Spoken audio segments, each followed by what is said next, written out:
अस्सलाम वालेकुम, मेरा नाम डॉक्टर आयशा है और मैं आपके सामने हाजिर है एक न्यू टॉपिक के साथ। उससे पहले हमारे चैनल को लाइक, सब्सक्राइब और शेयर करना ना भूलें। अपॉइंटमेंट के नंबर स्क्रीन पे चल रहा है। चलिए अपने टॉपिक की तरफ आते हैं। आज का जो हमारा टॉपिक है वो है पीसीओएस के साथ हमल, यानी कि पीसीओएस के मरीज में क्या हमल पॉसिबल है कि हमल हो सकता है। आपको जैसे कि आइडिया है कि पॉलीसिस्टिक ओवेरियन सिंड्रोम या पॉलीसिस्टिक ओवेरियन डिजीज पीसीओएस किसे कहते हैं। 5-6 इसके टिपिकल साइन होते हैं जिससे फीमेल्स गुजर रही होती है। इनमें से अगर कोई भी 2 या 2 से ज्यादा साइंस होते हैं इट मींस कि आप पॉलीसिस्टिक ओवेरियन सिंड्रोम से गुजर रहे हैं और ये आपके फर्टिलिटी पे बहुत इफेक्ट करती है और एक वजह भी है बांझपन की, ठीक है, और बहुत खास और आजकल कॉमन है। इसमें आ जाता है एक्नी, यानी कि आपके मुंह पे कील मुहासों का होना, आपके फेस पे हेयर ग्रोथ का होना, आपके जो हेयर्स ऑलरेडी है वो थिक हो जाते हैं, मेल टाइप आपकी हेयर का पैटर्न बढ़ना शुरू हो जाता है आपकी बॉडी पे। इसी तरीके से फीमेल पैटर्न ऑफ बाल्डनेस यानी कि गंजपन आना शुरू हो जाता है और सबसे ज्यादा इफेक्ट करते हैं मेंसेस इररेगुलरिटीज, यानी कि मेंसेस को रेगुलर करते हैं, उनकी फ्लो में भी इफेक्ट कर सकते हैं और उनकी अमाउंट, क्वांटिटी, क्वालिटी उस पर भी इफेक्ट कर सकते हैं, ठीक है।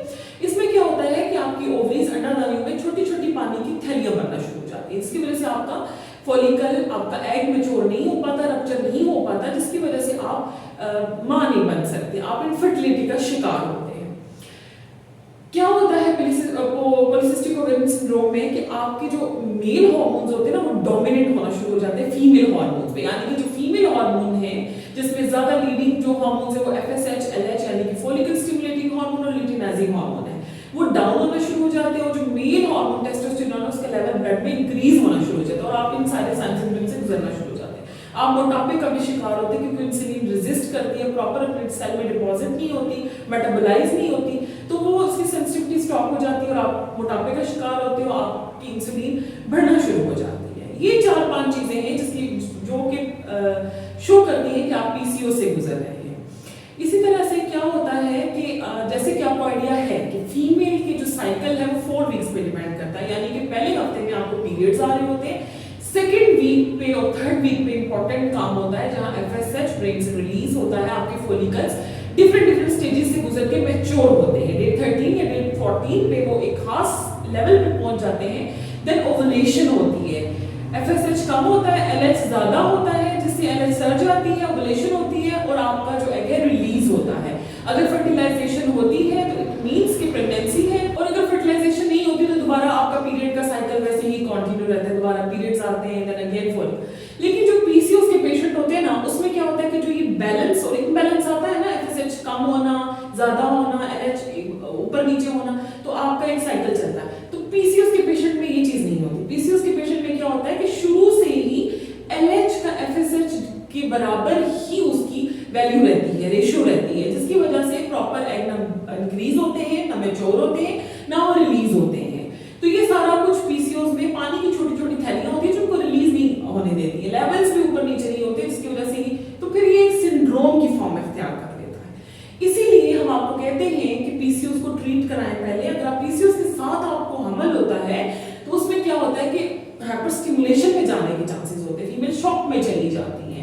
मैंने आपको बहुत डिटेल से वीडियोस पे बनाई, आपको जरूर देखिएगा। लंग्स में, पेट में पानी आ जाता है, आप आईसीयू तक चले जाते हैं। तो बेहतर है कि 3 से 6 माह का कोर्स होता है, आप वो लें। ओवरीज अगर आपके एग मैच्योर नहीं कर रही हैं, आपके एग रिलीज नहीं हो रहे, आपके पीरियड इफेक्टेड हैं, क्योंकि जरूरी नहीं है कि पीसीओएस में हर पीसीओएस के पेशेंट में उसकी मेंसेस इरेगुलर हो, तो अगर वो नहीं है तो आप कंटिन्यू ट्रीटमेंट डॉक्टर से कंसल्ट करने के बाद कंटिन्यू कर सकते हैं। उसके लिए आपको ओवुलेशन इंजेक्शन की मेडिकेशन दी जाती है, कुछ इंजेक्टेबल्स की फॉर्म में भी हार्मोन्स दिए जाते हैं। देन डे 12 या 13 पे आपका फॉलिकल जो मैच्योर हो रहा होता है उसके साइज को मेजर किया जाता है, फॉलिकल ट्रैकिंग स्कैन किया जाता है, देन उसको रप्चर करने के लिए अपने हाथ में कंट्रोल करके जो हम ट्रीटमेंट करते हैं उसके लिए एक हार्मोनल इंजेक्शन देते हैं ताकि वो इतने आवर्स के अंदर, यानी कि कंट्रोल ट्रीटमेंट हम करते हैं। तो वो फिर आपको मीटिंग डेज बताते हैं, देन अगेन दोबारा आपको पीरियड्स की डेट आए ना, वेट करें, अगर नहीं आती तो देन आपने बीटा-एचसी करना है, सीरम बीटा-एचसी से ज्यादा एक्यूरेट होता है एज कंपेयर टू यूपीटी। तो ये सारा ऐसे प्रोसीजर चलता है। तो पीसीओएस के लिए आपको जरूरी है कि आप लाइफस्टाइल मॉडिफिकेशन को फर्स्ट नंबर पे रखें, यानी एक्सरसाइज, वॉक, अगर आप जिम करना चाहते हैं, आपने फ्रोजन आइटम नहीं लेने हैं, आपने जो फ्रीज करके आप खाते हैं खाना वो भी आपने अवॉइड करना है, ज्यादातर कोशिश करनी है fresh fruits, fresh juices, fresh vegetables पे, और जितना हो सके चिकन को, चावल को अवॉइड करना है। अगर आप हफ्ते में 3-4 दफा ले रहे हैं तो आपने उसकी क्वांटिटी कम करनी है। क्वालिटी अच्छी रखें चीजों की, लेकिन क्वांटिटी कम करें। बैलेंस डाइट लेके चलें। और चिकन जो बाजार पे उसमें हार्मोन्स होते हैं, आप देसी चिकन यूज कर सकते हैं, मटन यूज कर सकते हैं, फिश बीफ यूज कर सकते हैं।